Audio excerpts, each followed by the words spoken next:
Samahan nyo nga ako ulit sa buong maghapon ko. At uunahan ko na kayo, hindi si Miss Jean Bilog to, si Mami Jane to.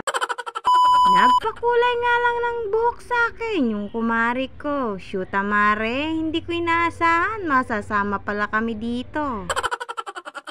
Nagpunta nga kaninang maga sa bahay namin yung barkada ko. Shoot amare, magpupunta pala ng Gapan, hindi agad sinabi. Ito talaga ang patunay, yung biglaan, mas natutuloy kaysa sa pinaplano. Pero eto na nga, nagpunta nga kami ng Gapan para nga makisabay na mag-apply nga ng trabaho. Ewan ko nga ba mga mare, nakakaisang libro na nga ako ng pagpapasa ng mga resume, hindi ako matawag-tawagan.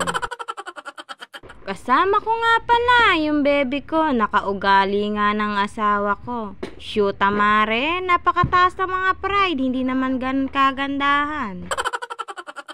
Heto nga't nagtatampo dito, gusto lang pala magpabili ng laruan, hindi mo agad sinabi. Talaga susubukin yung pasensya mo, mabigay lang ang gusto. Wala rin naman akong no choice. Ano pa ba magagawa ko? E di ibili na natin. Buti na lang, nagpadala agad yung tatay ng pambili nga daw ng Jollibee at binili ko na nga din ito. Wala naman talaga sa plano na isama ko nga tong batang to. Yun nga lang mga mare, naawa nga ako sa mama ko na pag-iiwanan ko nga nito. Shoot mare, kung alam nyo lang 10 bata ang katumbas nga ng kakulitan nito. Nahihirapan na nga rin akong panindigan ng pagiging impersonator ni Miss Jean Bilog. Shoot amare, babalik ko na yung dati kong boses.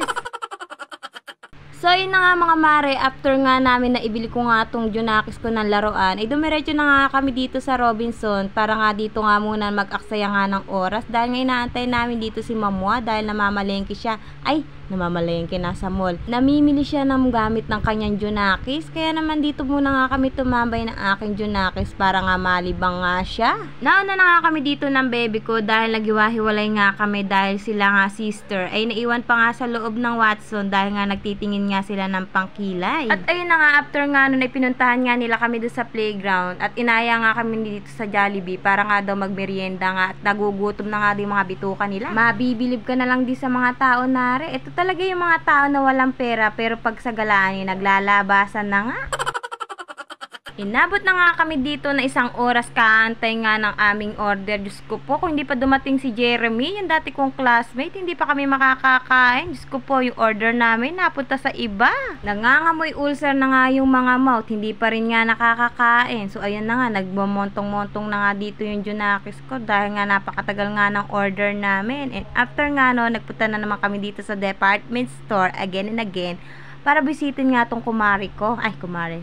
Yung kumpari ko, ninong ng aking Junakis. Ayan, Diyos ko, may exposure ka na naman sa mga vlog ko. At sa mga hindi nga rin nakakaalam, vloggeris-teris nga rin pala yung kumari ko na yan. Kaya kung gusto nyo makakita at makapanood ng mga kakirihan, eh, pakipalo nyo na lang siya. Melvin Talents. Ayan, may pag-promote pa mo nga. Diyos ko po.